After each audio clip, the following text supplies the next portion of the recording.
Hello and welcome back to Unnati IAS. UPSC EPFO के syllabus में हम अकाउंट्स के लेक्चर को आज कवर करेंगे।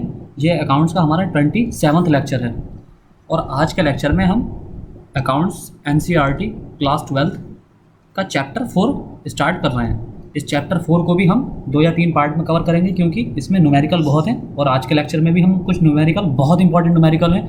एग्जाम पर्सपेक्टिव से मुझे लगता है कि यहाँ से एक क्वेश्चन ज़रूर पूछा जा सकता है न्यूमेरिकल की फॉर्म में। और यहाँ आज के लेक्चर में हम आपको बहुत अच्छे तरीके से समझाने वाले हैं न्यूमेरिकल, जिसमें लाभ विभाजन अनुपात या अभिलाभ अनुपात बताया जाता है साझेदार की मृत्यु होने पर।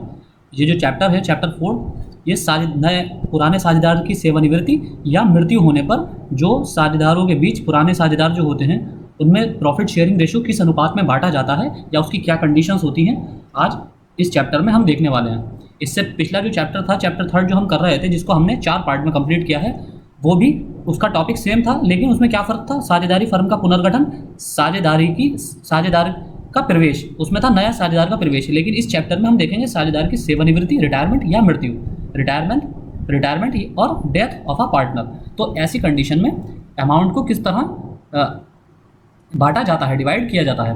तो इसमें कुछ टॉपिक हमें देखने हैं। सेवानिवृत्ति या मृत साझेदार को देय राशि का निर्धारण, ascertaining the amount due to retiring या डिसीज पार्टनर या डेथ ऑफ द पार्टनर, नया लाभ विभाजन अनुपात, न्यू प्रॉफिट शेयरिंग रेशो, नया प्रॉफिट शेयरिंग रेशो इस कंडीशन में कैसे बांटा जाता है, इसको भी हम देखेंगे।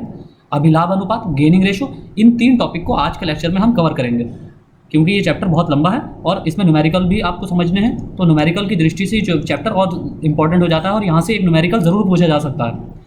फिर है ख्याति का व्यवहार, ट्रीटमेंट ऑफ गुडविल, परिसंपत्तियों तथा दायित्वों के पुनर्मूल्यांकन के लिए समायोजन, adjustment for revaluation of assets and liabilities, संचित लाभों तथा हानियों का समायोजन, adjustment of accumulated profit and losses, सेवानिवृत्त साझेदार को देय राशि का निपटारा, disposal of amount due to retiring partner, साझेदारों की पूंजी का समायोजन, एडजस्टमेंट ऑफ पार्टनर्स कैपिटल्स और साझेदार की मृत्यु, डेथ ऑफ अ पार्टनर। अब शुरू करते हैं हम इस अपने चैप्टर को। किसी साझेदार के सेवानिवृत्त होने या मृत्यु होने पर एक साझेदारी के पुनर्गठन की आवश्यकता होती है, यानी कि इसका रिकॉन्स्टिट्यूशन फर्म का किया जाता है। किसी साझेदार के सेवानिवृत्त या मृत्यु होने पर साझेदारी विलेख का अस्तित्व समाप्त हो जाता है। जो पार्टनरशिप डीड हमने स्टार्टिंग में पढ़ा था लेक्चर 20 में, पार्टनरशिप डीड की जिसकी हमने चर्चा की थी। पार्टनरशिप डीड, इसके अकॉर्डिंग अगर साझेदारों के बीच बंटवारे का हिस्सा उसमें मेंशन है तो उसी हिस्से का अकॉर्डिंग बंटवारा किया जाता है।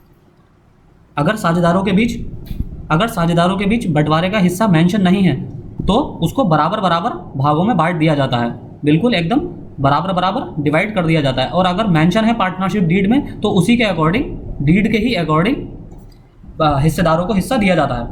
तो ऐसी कंडीशन में अगर पार्टनरशिप की किसी पार्टनर की मृत्यु हो जाए या फिर पार्टनर रिटायर हो जाए तो उसमें पार्टनरशिप डीड कैंसिल हो जाता है, तो नए पार्टनरशिप डीड की आवश्यकता होती है और इसके स्थान पर एक नया साझेदारी विलेख लागू होता है जिसके अनुसार शेष साझेदार अपना व्यवसाय परिवर्तित शर्तों के अनुसार जारी रखते हैं। अब यहाँ साझेदार के सेवानिवृत्त होने या मृत्यु के समय लेखा व्यवहार करते समय कुछ ज़्यादा अंतर नहीं होता। दोनों स्थितियों में साझेदार की सेवानिवृत्ति और कानूनी उत्तराधिकारी को ख्याति, परिसंपत्तियों तथा दायित्वों का पुनर्मूल्यांकन और लाभ हानियों के संबंध में आवश्यक सूचनाएं उसमें मेंशन करनी होती हैं। जो आवश्यक सूचनाएं होती हैं उनको मेंशन किया जाता है। जैसे कि अगर वो चाहें, पुराने साझेदार जो बचे हुए हैं, अगर वो चाहें तो पुराने लाभ विभाजन अनुपात पर ही इसको आगे कंटिन्यू कर सकते हैं या फिर नया लाभ विभाजन अनुपात भी तय कर सकते हैं या फिर ऐसा भी कर सकते हैं कि जो पार्टनर रिटायर हुआ है या जिसकी मृत्यु हुई है उसका जो हिस्सा था उसको आपस में तय किए गए अनुपात के अकॉर्डिंग उसको आपस में बांट लें, या तो बराबर बांट लें या फिर ऑलरेडी जो उनकी हिस्सेदारी है उसी के अकॉर्डिंग उसको पार्टनर में आपस में बांट लें। तो सभी ज़रूरी समायोजन करने के पश्चात कुल राशि का निर्धारण किया जाता है। इसके अतिरिक्त हमें नया लाभ अनुपात शेष साझेदारों के बीच तथा साथ ही उनका अधिलाभ अनुपात ज्ञात करना होता है। तो इसमें पहला टॉपिक है सेवानिवृत्त या मृत साझेदार को देय राशि का निर्धारण, ascertaining the amount due to retiring और डेथ ऑफ अ पार्टनर। साझेदार की सेवानिवृत्ति या मृत्यु के समय देय राशि का निर्धारण सेवानिवृत्त साझेदार और कानूनी उत्तराधिकारी, यानी कि मृत्यु के समय जो उसका कानूनी उत्तराधिकारी उसको देय राशि कैसे होती है, किन कंडीशन में दी जाती है, पहला है उसके पूंजी खातों का जमा शेष, credit balance of his capital. दूसरा उसके चालू खातों का जमा शेष, credit balance of his current account. उसकी ख्याति का भाग, हिज शेयर ऑफ गुडविल। उसके निर्धारित लाभ का भाग या संचय से his share of accumulated profit और रिजर्व्स। ये किसकी बात हो रही है? ये उस साझेदार की बात हो रही है जो सेवानिवृत्त हुआ है, रिटायर हुआ है, या फिर जिसकी डेथ हुई है, ये उसकी बात हो रही है। फिर एक अगली कंडीशन क्या है? परिसंपत्तियों तथा दायित्वों के पुनर्मूल्यांकन में उसके अधिलाभ का भाग, his share in the gain of revaluation of assets and liabilities. फिर है उसके सेवानिवृत्त या मृत्यु की तारीख तथा उसके लाभ का भाग, his share of profits up to the date of retirement और डेथ। अगली कंडीशन है सेवानिवृत्ति या मृत्यु की तिथि तक उसके पूंजी पर ब्याज अगर शामिल है उसका भाग, interest on his capital if involved up to the date of retirement और डेथ। और लास्ट कंडीशन है वेतन या कमीशन यदि कोई हो तो सेवानिवृत्ति या मृत्यु की तिथि तक उसको दे राशि, salary commission if any due to him up to the date of retirement और डेथ। इन कंडीशन पर उसको ये राशि दी जाती है, आपस में बांटी जाती है। लेकिन अगली कंडीशन क्या है? अगर दी गई कटौतियां यदि कोई हो तो उसके भाग में से कटौती कर ली जाएगी। जो मृत साझेदार है या फिर जो पार्टनर रिटायर हुआ है उसके भाग में से निम्न कटौतियां कर ली जाएंगी। तो उसकी कंडीशन क्या है? उसके चालू खातों में का नाम शेष, debit balance of his current account अगर उसका डेबिट बैलेंस है, माइनस में बैलेंस है। फिर दूसरी अपलिखित ख्याति का भाग, his share of goodwill to be written off. Third condition है उसकी निर्धारित हानियों का भाग, his share of accumulated losses. फिर है परिसंपत्तियों तथा दायित्वों के पुनर्मूल्यांकन पर उसकी हानियों का भाग, his share of loss on revaluation of assets and liabilities.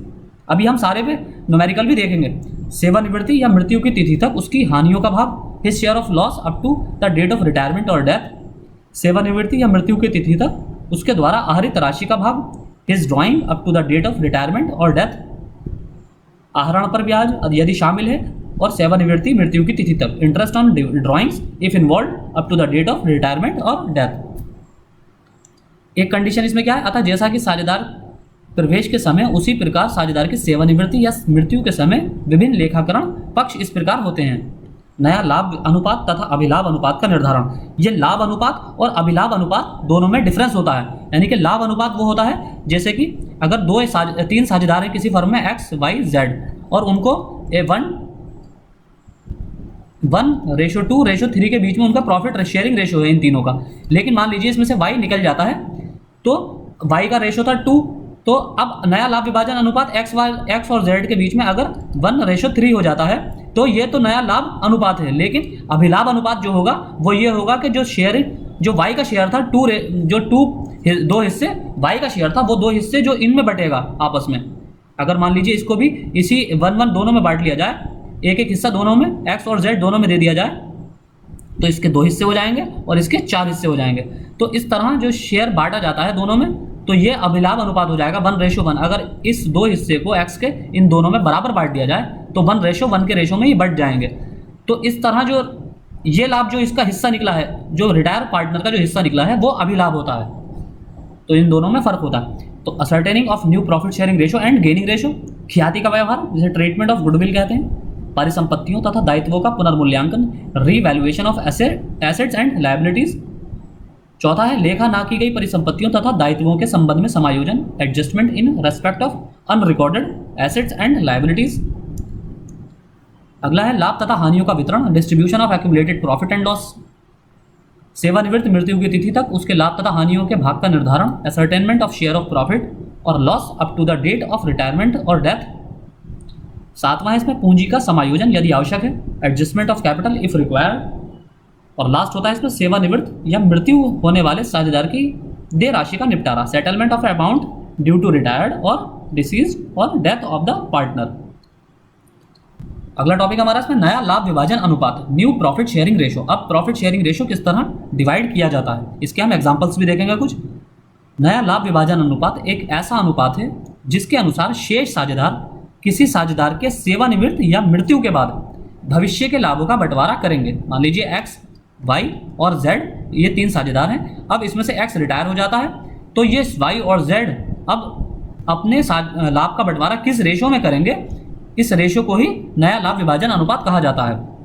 प्रत्येक शेष साझेदार का नया भाग फर्म में उसके भाग में सेवानिवृत्त साझेदार या मृत साझेदार से लिया गया भाग जोड़कर ज्ञात करते हैं। यानी कि अब इन दोनों का जो नया भाग होगा नया प्रॉफिट शेयरिंग रेशियो जो होगा वो इस एक्स जो रिटायर हुआ है इसके भाग से दोनों को कितना कितना हिस्सा मिला है इस शेयर को जोड़ने के बाद प्राप्त होता है।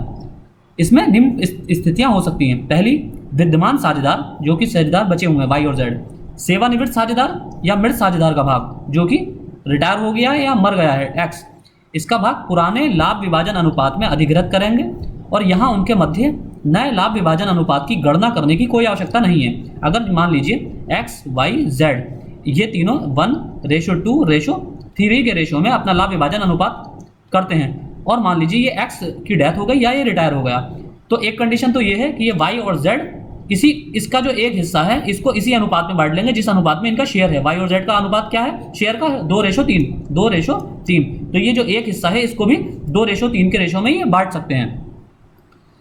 और दूसरी, क्योंकि ये उनके बीच पुराने लाभ विभाजन अनुपात के समान ही होगा इसलिए इसमें गणना करने की आवश्यकता ही नहीं होगी, तो ये 2:3 के रेशो में ही नया लाभ विभाजन अनुपात हो जाएगा। तो जैसे इसका एक वास्तव में लाभ विभाजन अनुपात जिसमें कि शेष साझेदार सेवानिवृत्त या मृत साझेदार से भाग का अधिग्रहण करते हैं, इसकी सूचना के अभाव में ये मान लिया जाएगा कि वो उनके पुराने लाभ अनुपात विभाजन अनुपात में ही उसके भाग का अधिग्रहण करेंगे। यानी कि अगर आपको क्वेश्चन में ये नहीं दिया हुआ है कि लाभ विभाजन अनुपात किस रेशो में हो रहा है, तो आप ये एज्यूम कर लेंगे कि ये पुराने लाभ विभाजन अनुपात में ही इसको आपस में डिवाइड करेंगे और इसी प्रकार भविष्य के लाभों का विभाजन इसी अनुपात में किया जाएगा। जैसे फॉर एग्जाम्पल आशा, दीप्ति और निशा एक फर्म में भविष्य के लाभ को 3:2:1 के अनुपात में बांटते हुए साझेदार हैं। अब यदि दीप्ति सेवानिवृत्त होती है, यहाँ से दीप्ति रिटायर हो रही है और आशा और निशा के मध्य नया लाभ विभाजन अनुपात 3:1 होगा। अब जैसे आशा का लाभ विभाजन कितना था 3 और निशा का 1, क्योंकि यहाँ 3:2:1 के रेशो में था ये, तो इसका आशा का 3 हिस्से थे और निशा के 1 एक हिस्सा था, तो इसको नया लाभ विभाजन अनुपात जैसा था वैसा ही रहेगा 3:1। क्यों? दीप्ति रिटायर हो गई तो दीप्ति के जो 2 हिस्से हैं वो इसी रेशो में इनमें आपस में बढ़ जाएंगे।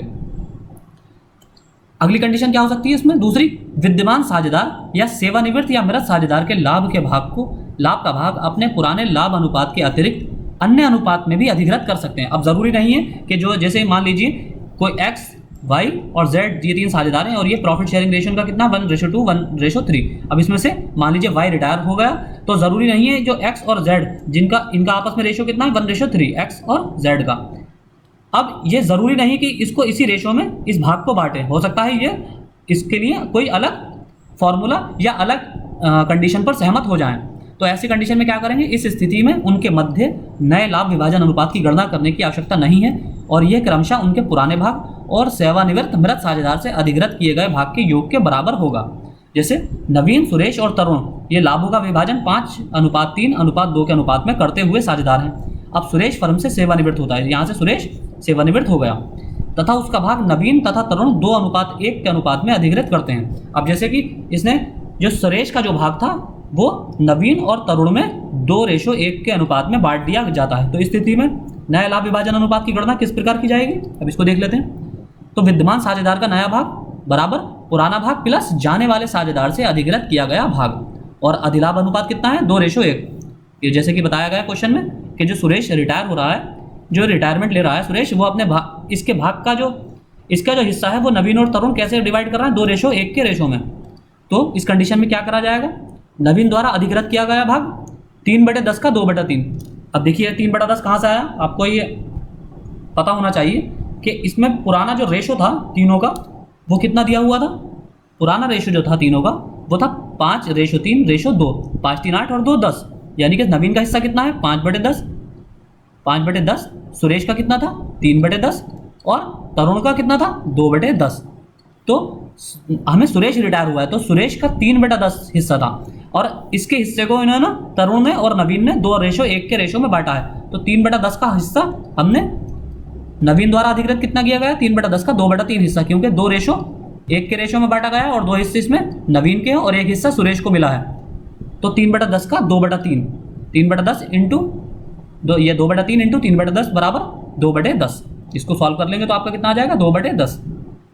तो नवीन का नया भाग कितना हो जाएगा? पुराना भाग प्लस नया भाग। पुराना भाग कितना था 5/10, जैसे कि हमने देखा पिछला स्लाइड पे। नवीन का पुराना भाग कितना था 5/10 और नया भाग कितना आ गया 2/10, तो 7/10 नवीन का नया भाग हो गया। इसी तरह तरुण द्वारा अधिग्रहित किया गया भाग तो 3/10 का कितना निकाल लेंगे हम? 1/3। क्यों? तरुण का कितना हिस्सा था? तरुण का कितना? 2/10 था हिस्सा, तो 2/10, 3/10 का 2/10 निकाल लेंगे हम। 3/10 का 1/3, क्योंकि 2:1 के रेशो में बांटा गया है, तो 2 और 1 3, 1/3 हिस्सा निकालेंगे इसका। 1/3 हिस्सा सुरेश को, तरुण को मिला है, तो 1/3 इंटू 3/10, ये 1/10 आ जाएगा। तो तरुण का नया भाग कितना आ जाएगा? 2/10 इसका पुराना हिस्सा प्लस 1/10 इसका नया भाग जो इसको मिला है, तो ये 3/10 इसका नया लाभ आ जाएगा। तो अतः नवीन और तरुण के बीच नया लाभ विभाजन अनुपात क्या होगा? नया लाभ विभाजन अनुपात 7:3। और एक तीसरी कंडीशन क्या होती है कि विद्यमान साझेदार किसी दिए गए लाभ विभाजन अनुपात के लिए सहमत हो सकते हैं। इस स्थिति में दिया गया अनुपात ही नया लाभ विभाजन अनुपात होगा। अब सबसे इंपॉर्टेंट इसका पार्ट है अभिलाभ अनुपात, गेनिंग रेशो। अब विद्यमान साझेदार जिस अनुपात में सेवानिवृत्त या मृत साझेदार से प्राप्त भाग का अधिग्रहण करेंगे वही अधिलाभ अनुपात कहलाता है। यानी कि जिस अनुपात में वो सेवानिवृत्त साझेदार का लाभ हिस्सा प्राप्त करेंगे, जो पुराने बचे हुए साझेदार हैं, वो जिस अनुपात में, जिस रेशो में रिटायर हुए हुए साझेदार का हिस्सा प्राप्त करेंगे या मृत साझेदार का हिस्सा प्राप्त करेंगे, वही अधिलाभ अनुपात कहलाता है, वही गेनिंग रेशो कहलाता है। सामान्यतः विद्यमान साझेदार सेवानिवृत्त या मृत साझेदार के भाग को पुराने लाभ विभाजन अनुपात में ही अधिग्रहित करते हैं। यानी कि जो प्रॉफिट शेयरिंग रेशो इनका पहले था उस किसी साझेदार की मृत्यु या सेवानिवृत्त होने से पहले, उसी रेशो में इसको बांट लेते हैं। जैसे कि हमने बताया था एक्स वाई जेड, मान लीजिए ये 1:2:3 के रेशो में हिस्सेदार है किसी फर्म में, और ये वाई रिटायर हो जाता है, तो एक्स और जेड का जो प्रॉफिट शेयरिंग रेशो है वो 1:3 है। इस दो हिस्से को ये इसी रेशो में बांट लेंगे, 1:3 के हिस्से में। इस स्थिति में विद्यमान साझेदारों का अधिलाभ अनुपात उनके पुराने लाभ विभाजन अनुपात की तरह ही होगा, और यहाँ अधिलाभ अनुपात की गणना करने की कोई आवश्यकता नहीं है। क्यों? क्योंकि सेम ही रहेगा वो रेशो। विकल्प के तौर पर वो अनुपात जिसमें वो सेवानिवृत्त या मृत साझेदार का भाग अधिग्रहित करते हैं, उस स्थिति में दोबारा यहाँ अधिलाभ अनुपात ज्ञात करने की जरूरत नहीं होगी, चूंकि वो अनुपात ही जिसमें विद्यमान साझेदारों ने सेवानिवृत्त या मृत साझेदारों के हिस्से का अधिग्रहण किया है वही अधिलाभ अनुपात होगा। इसको एग्जाम्पल्स के थ्रू भी हम देखेंगे।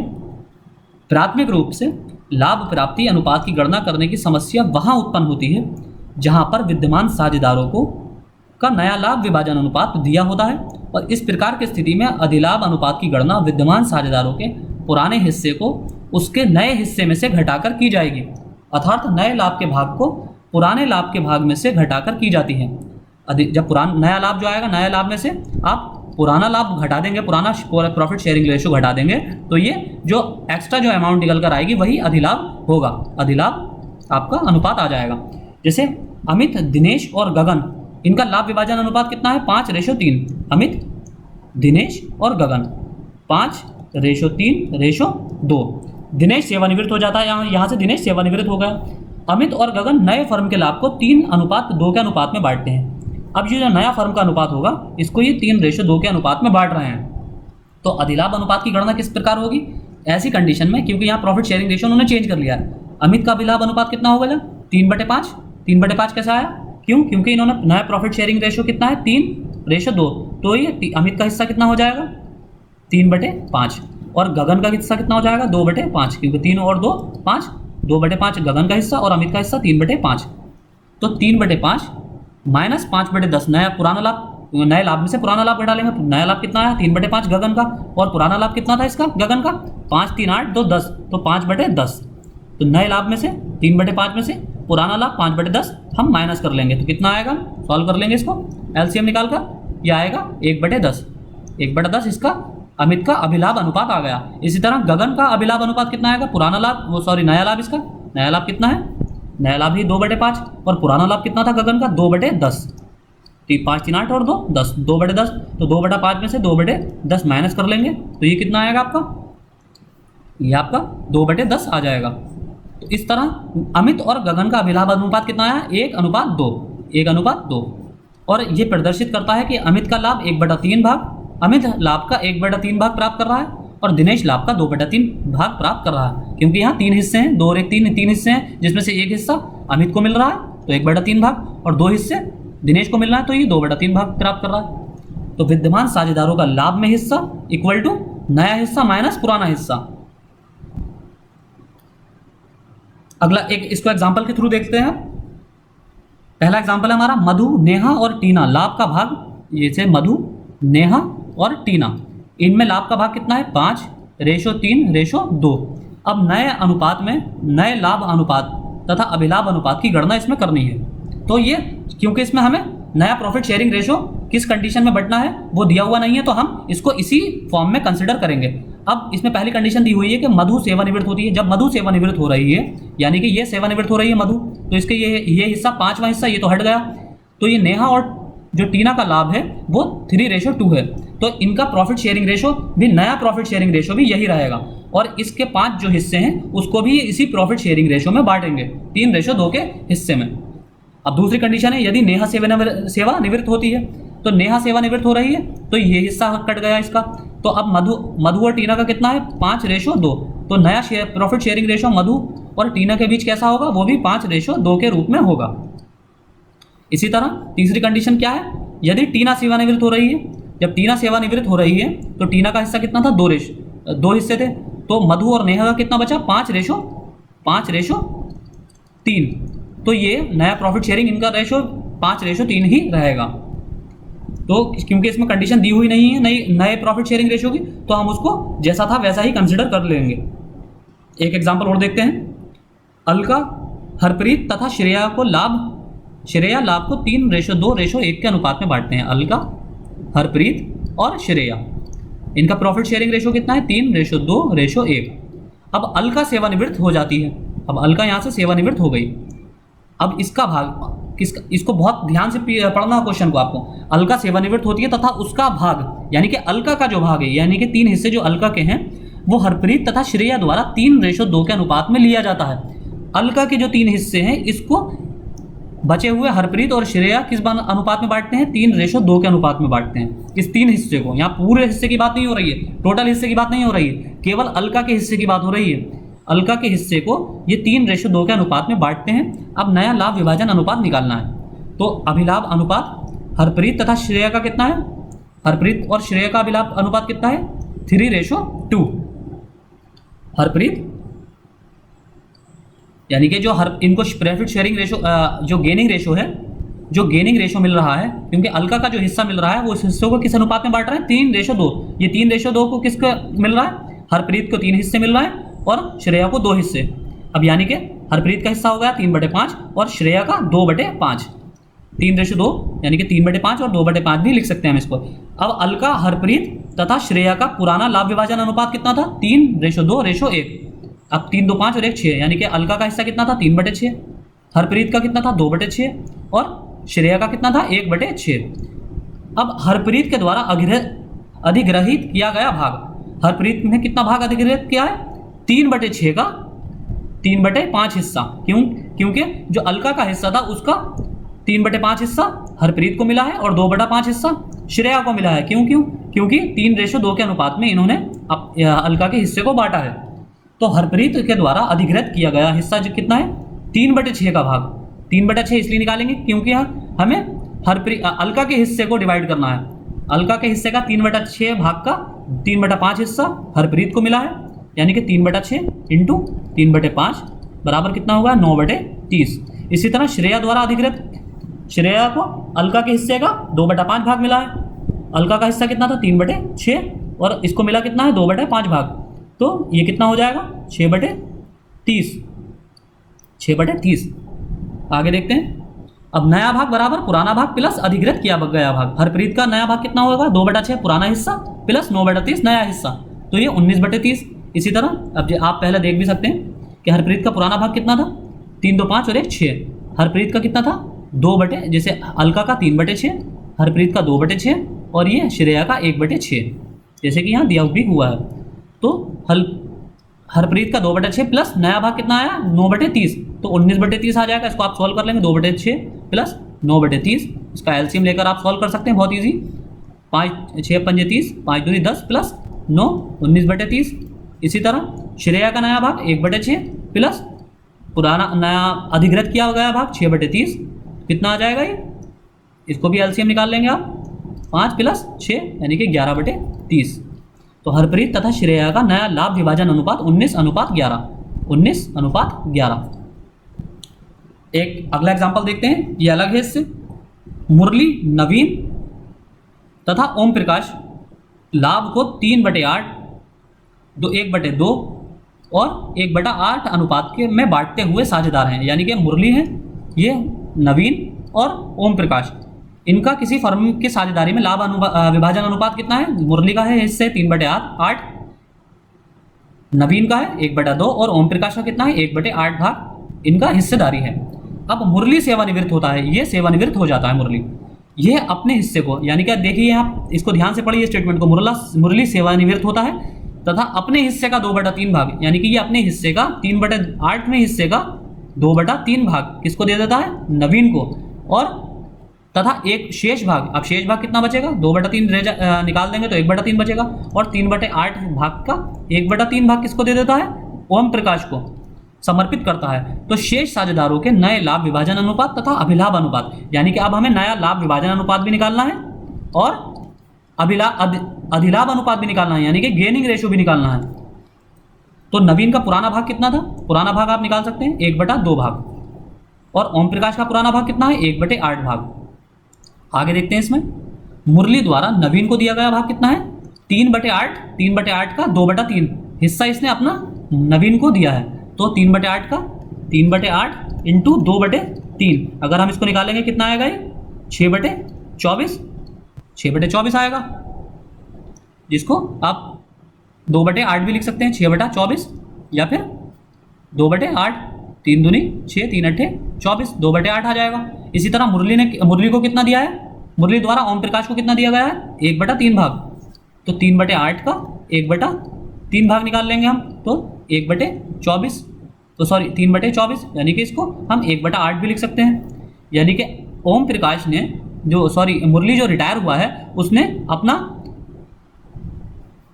2/8वां हिस्सा तो नवीन को दिया है और 1/8 भाग ओम प्रकाश को दिया है। तो अब नवीन का नया भाग कितना आ जाएगा? पुराना भाग प्लस अधिग्रहित किया गया भाग। पुराना भाग कितना था नवीन का? 1/2, और नया भाग कितना है? नया भाग 2/8, ये आया है नया भाग, अधिग्रहित किया गया भाग कितना है? 2/8।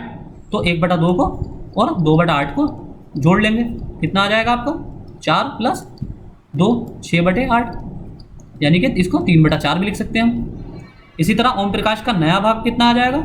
पुराना भाग प्लस अधिग्रहित किया गया भाग। अधिग्रहित किससे किया है? उसने मुरली से, क्योंकि मुरली रिटायर हुआ, मुरली ने अपना जो हिस्सा बांटा है वो 1/3 हिस्सा इसको दिया था ओम प्रकाश को, और 1/3 हिस्सा कितना आया था? 1/8।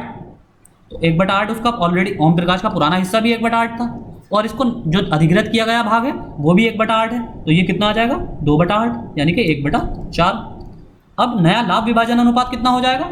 3/4 और 1/4, 3/4 और 1/4, यानी कि नवीन का हिस्सा, ये नवीन का हिस्सा है और ये ओम प्रकाश का हिस्सा है, यानी कि 3:1 का रेशो जो आएगा वो नया लाभ विभाजन अनुपात आएगा। और अभिलाभ अनुपात कितना आएगा?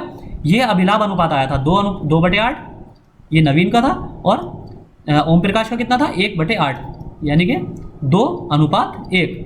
ये अधिलाभ अनुपात, अधिलाभ अनुपात वो होता है जो अधिग्रहित किया गया भाग होता है, और नया लाभ विभाजन अनुपात वो होता है जो टोटल प्रॉफिट शेयरिंग रेशो नया साझेदारों का आता है निकलकर। किसी के मृत्यु होने पर या सेवानिवृत्त होने के बाद जो बचे हुए साझेदारों के बीच प्रॉफिट शेयरिंग रेशो निकल कर आता है वो नया लाभ विभाजन अनुपात होता है। और जो उनको साझेदार के जाने पर, मृत्यु होने पर या साझेदार के सेवानिवृत्त होने पर बचे हुए साझेदारों को जितना एक्स्ट्रा हिस्सा मिलता है वो एक्स्ट्रा हिस्सा ही गेनिंग रेशो होता है। एक एग्जाम्पल और देखते हैं हम, उदाहरण 4 हमारा, कुमार, लक्ष्य और मनोज तथा नरेश। यहाँ 4 लोग हैं, कुमार, लक्ष्य, मनोज और नरेश। ये लाभ का बंटवारा कैसे करते हैं? 3:2:1 और 4 में ये करते हुए साझेदार। अब इसमें कुमार सेवानिवृत्त हो रहा है, यहाँ से कुमार चला गया।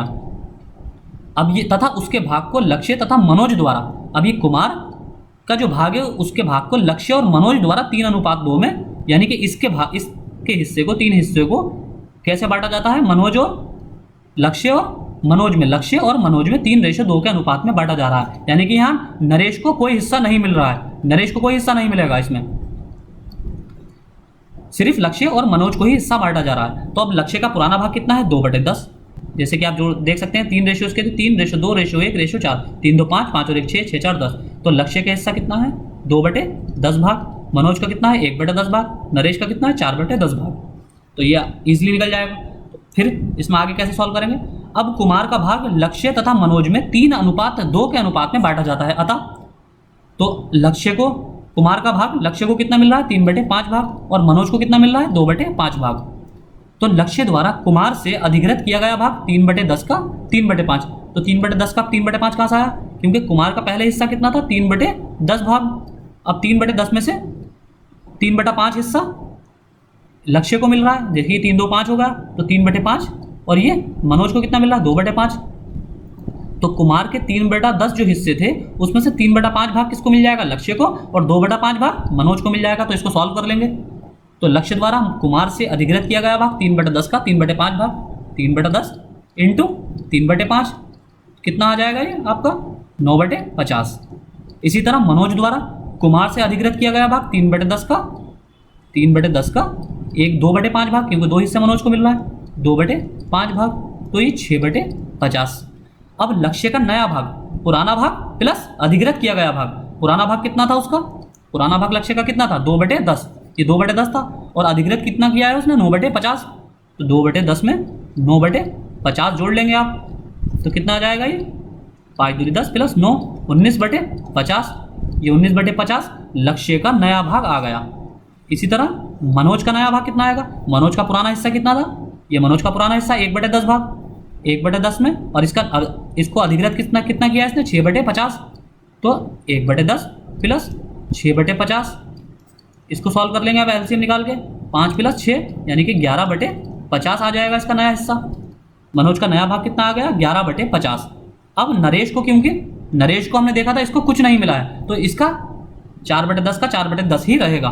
तो अब इसका हम अंश और हर में इसका हम इक्वल कर लेंगे।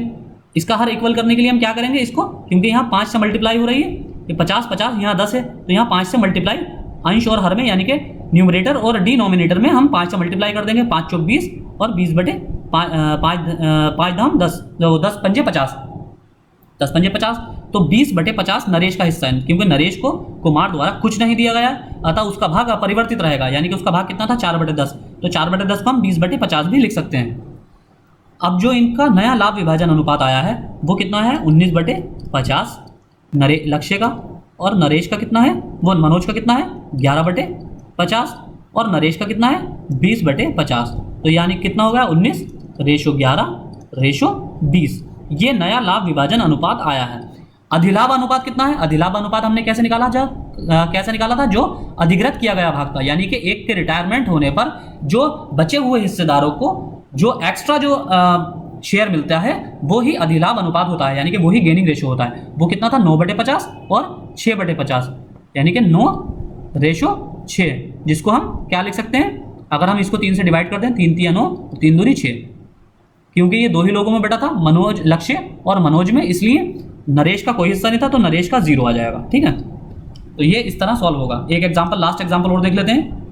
उदाहरण 5, रंजना, साधना और कामना लाभ का बंटवारा 4:3:2 में करते हुए साझेदार हैं। यहाँ है रंजना, साधना और कामना, ये लाभ का बंटवारा कैसे कर रहे हैं 4:3:2 में। रंजना सेवानिवृत्त होती है, अब यहाँ रंजना सेवानिवृत्त हो रही है। साधना और कामना भविष्य के लाभों का बंटवारा 5:3 के अनुपात में करने का निर्णय लेते हैं। अब यहाँ ये नहीं बताया गया है कि साधना का जो रंजना जो रिटायर हो रही है वो अपना हिस्सा किसको बांट रही है, कैसे बांट रही है, किस शेयरिंग रेशो में बांट रही है। अब डायरेक्ट उन्होंने क्या इस क्वेश्चन में क्या बताया है कि नया लाभ विभाजन अनुपात जो है वो 5:3 है, यानी कि संजना, वो साधना और कामना में जो लाभ विभाजन अनुपात हो रहा है वो 5:3 का है। अब इस कंडीशन में हमें अधिलाभ निकालना है खाली, क्योंकि नया लाभ विभाजन अनुपात तो इन्होंने आपको ऑलरेडी दे ही दिया है। अब आपको गेनिंग रेशियो निकालना है कि साधना को कितना एक्स्ट्रा शेयर मिला और कामना को कितना मिला है। अधिलाभ अंश बराबर नया हिस्सा माइनस पुराना हिस्सा। अधिलाभ का अंश कैसे निकाला जाता है कि नया हिस्सा क्या है 5:3, यानी कि 5 3 8। अब साधना को कितना मिल रहा है 5/8 और कामना को कितना मिल रहा है 3/8। पुराना शेयरिंग रेशियो कितना है 4 3 7 2 9। रंजना का कितना था 4/9, साधना का कितना था 3/9 और कामना का कितना था 2/9। तो अब इसमें क्या करेंगे, नए हिस्से में से पुराना हिस्सा घटा लेंगे तो हमारा अधिलाभ आ जाएगा, एक्स्ट्रा जो मिला वो आ जाएगा। तो नया हिस्सा साधना का कितना है, ये साधना का है और ये कामना। साधना का नया हिस्सा कितना है 5/8 माइनस पुराना हिस्सा 3/9, तो इसको आप डिवाइड कर लीजिए, 72 एलसीएम आ जाएगा, 8 ने 72, 9 पंजे 45 माइनस 9 अट्ठे 72, 8 तिया 24 इक्वल टू 21/72। ये साधना का प्रॉफिट शेयरिंग वो अधिलाभ अनुपात आया है। अधिलाभ अनुपात का हिस्सा जो आया, अधिकृत किया हिस्सा 21/72। अब इसी तरह हम कामना का निकाल लेंगे। कामना का नया हिस्सा कितना है, 3/8। पुराना कितना है, 2/9 माइनस के 2/9। इसका भी एलसीएम ले लेंगे, 72, 8 ने 72, 9 तिया 27, 9 अट्ठे 72, 8 दूनी 16, तो 27 में से 16 माइनस होंगे, 11/72। तो अब साधना और कामना का जो प्रॉफिट शेयरिंग रेशो आया है वो कितना आया है, साधना और कामना का 21/72 रेशो 11/72। तो 21/11, 21/11 साधना और कामना का नया अधिलाभ अनुपात आया है। नया लाभ विभाजन अनुपात कितना था इनका, 5:3। यहाँ नया लाभ विभाजन अनुपात तो ऑलरेडी दिया ही हुआ था, हमें सिर्फ गेनिंग रेशो निकालना था। तो गेनिंग रेशो 21/11। तो आई होप आपकी समझ में अच्छे से आया होगा, क्योंकि मैंने हर तरह का एग्जाम्पल यहाँ कवर कर लिया है गेनिंग रेशो का। तो आज के लेक्चर में इतना ही। अगला लेक्चर में हम इसके आगे के टॉपिक देखेंगे जो बचे हुए हमारे टॉपिक हैं, और बाकी हमारा कल एक मॉक टेस्ट फिर से आपको मिलेगा। तो आज के लेक्चर में इतना ही। Thank you.